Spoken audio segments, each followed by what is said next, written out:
Hello, everyone. Welcome back to Imagine Simple English. I'm Julie. And I'm James. Welcome to episode 2. Today, we are going to talk about something that will make you feel so much better. What is it? Mistakes. We are going to talk about why you should make mistakes when learning English. Wait, should make mistakes? That sounds wrong. I know. Most students think mistakes are bad. They feel embarrassed. They feel stupid. They want to hide. That's me. Every time I make a mistake, I feel terrible. But here is the truth. Mistakes are not your enemy. Mistakes are your best teacher. Really? Yes, and today I will prove it with science. By the end of this episode, you will want to make mistakes. Okay, I'm listening. Let's start with the big question. Why do people fear mistakes so much? Great question. There are 3 reasons. Reason 1, school culture. In school, mistakes mean you lose points. Mistakes mean bad grades. So your brain learns mistakes equal failure. That makes sense. I remember losing points for every small error. Exactly. Reason 2, social pressure.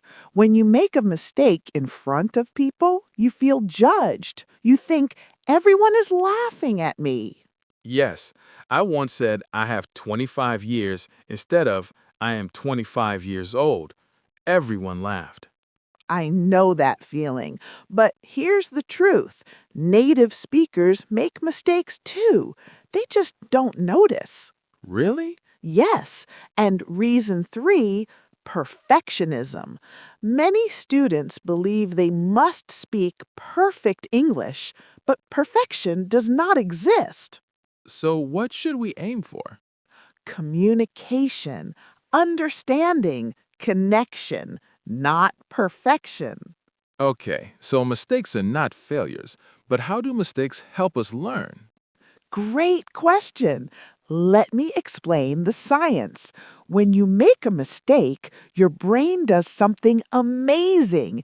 It pays more attention. More attention? Yes, scientists call this active engagement. When you make a mistake and someone corrects you, your brain creates a strong memory, much stronger than if you just read a rule in a book. Oh, so making a mistake and fixing it is better than just studying rules. Exactly. A study from 2025 found that when students make mistakes and correct them, they remember 93% of the correct form. 93%? That's huge. Yes, but when students only study grammar rules without practicing, they remember only 40%. Wow, so mistakes actually help memory.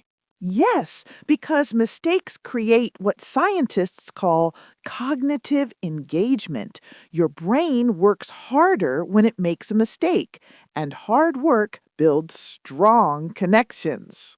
This is blowing my mind. What else does the science say?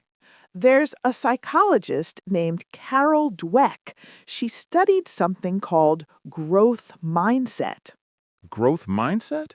Yes, she found that people have 2 types of mindsets, fixed mindset and growth mindset. Tell me, what is the difference?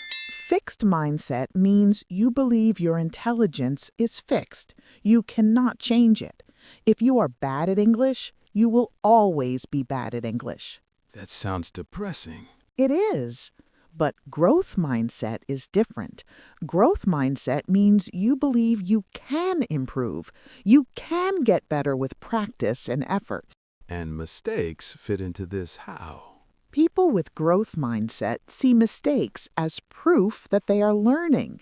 Mistakes mean you are trying. Mistakes mean you are growing. I love that. So mistakes are good news, not bad news. Exactly. Carol Dweck says the power of yet.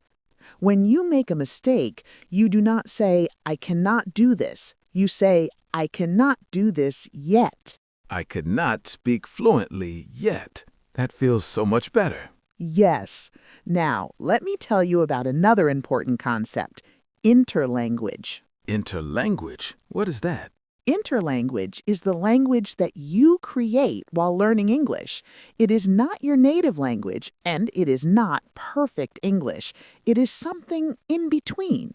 So it's like a bridge language. Yes, perfect description.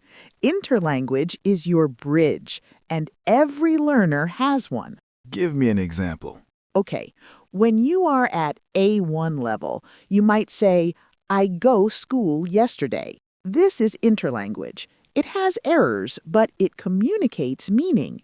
So errors are part of interlanguage. Yes, errors show where you are on the bridge. They show what you have learned and what you still need to learn. That is a really helpful way to think about it. And here's the important part. Interlanguage is natural. Every single person who learns a language goes through interlanguage. Even people who become fluent? Yes, everyone. You cannot skip it, so stop feeling bad about it. Okay, I feel better already.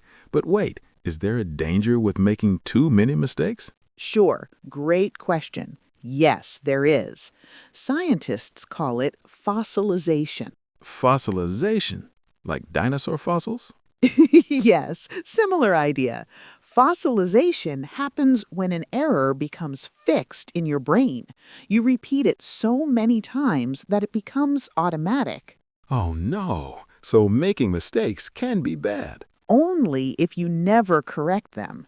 If you make the same mistake 100 times and nobody corrects you, your brain thinks it is correct. So how do we avoid fossilization? 3 ways. Way 1, get feedback. When you make a mistake, ask someone to correct you. What if I don't have a teacher? Use apps, use AI, use language exchange partners. Get feedback somehow. Okay, what is way 2? Notice your errors. Keep a mistake journal. Write down the mistakes you make often, then practice the correct form. I like that. What is way 3? Practice correctly more than incorrectly. If you make a mistake 10 times, practice the correct form 20 times. So we need to balance making mistakes with fixing mistakes. Exactly. Make mistakes to learn. Fix mistakes to improve. Okay, so now let's get practical. How should listeners make mistakes without being scared? Great question. I have 4 strategies. Let's start with strategy 1, the safe space practice. Safe space. Yes, find a place where you can make mistakes without judgment. This could be alone in your room, or with a supportive friend, or with a kind teacher. So practice making mistakes in private first. Exactly. Talk to yourself in English. Record yourself. Make all the mistakes. Nobody is watching. I can do that. What is strategy 2? The error journal. Every day, write down one mistake you made, then write the correct form. Then make 3 sentences with the correct form. Can you give an example? Sure. Let's say you said, I have 25 years. You write, mistake, I have 25 years. Correct, I am 25 years old. Then practice. I am 25 years old. She is 30 years old. They are both 40 years old. That is simple. What is strategy 3? The bold speaking challenge. Once a week, try to have a conversation in English. Do not worry about mistakes. Just speak. Where do I find someone to talk to? Language exchange apps, online communities, even AI chatbots. The goal is to practice making mistakes. And strategy 4? The mistake celebration. Every time you make a mistake and notice it, celebrate. Say, "Good, I found an error. Now I can fix it." That sounds weird, but I like it. It rewires your brain. Instead of feeling shame, you feel pride. Okay, so to summarize, mistakes help us learn. They create strong memories. They are part of interlanguage, and we should celebrate them. Perfect summary. But remember, make mistakes, then fix them. Do not let errors fossilize. Got it. Now, Julie, what about the affective filter? I heard you mention it in another lesson. Yes, great connection, James. The affective filter is a concept by Stephen Krashen. What is it? The affective filter is like an invisible wall in your brain. When you feel anxious, stressed, or afraid, the wall goes up. And when the wall is up, you cannot learn. So, fear of making mistakes raises the wall. Exactly. When you are afraid to make mistakes, your brain blocks learning. But when you feel safe to make mistakes, the wall goes down and learning happens. So, creating a safe space is not just nice, it is scientifically necessary. Yes, low effective filter equals fast learning. High effective filter equals slow learning or no learning. That explains why I learn better with kind teachers than strict teachers.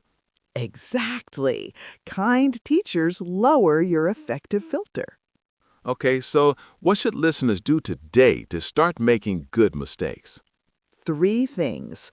Thing 1, record yourself speaking English for 2 minutes. Talk about your day.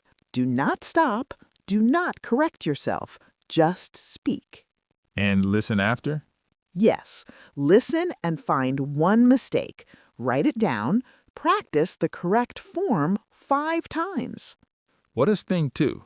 Start an error journal. Buy a small notebook. Every day, write one mistake and the correction. And thing 3? Change your mindset. The next time you make a mistake, do not say, "I am so stupid." Say, "Great, I found something to improve." Great. I found something to improve. I like that. Your brain will believe what you tell it, so tell it mistakes are good. Julie, this episode really changed how I think about mistakes. That makes me so happy. Remember, mistakes are proof that you are trying, and trying is the only way to improve. Listeners, if this episode helped you, please like and share it. And tell us in the comments, what mistake did you make recently in English? Write it down. We want to celebrate it with you. Subscribe to Imagine Simple English, because here we learn with science, courage, and no fear. Next week, we will talk about the secret of listening before speaking. You will not want to miss it. Ready to reach the next level? This video is for you.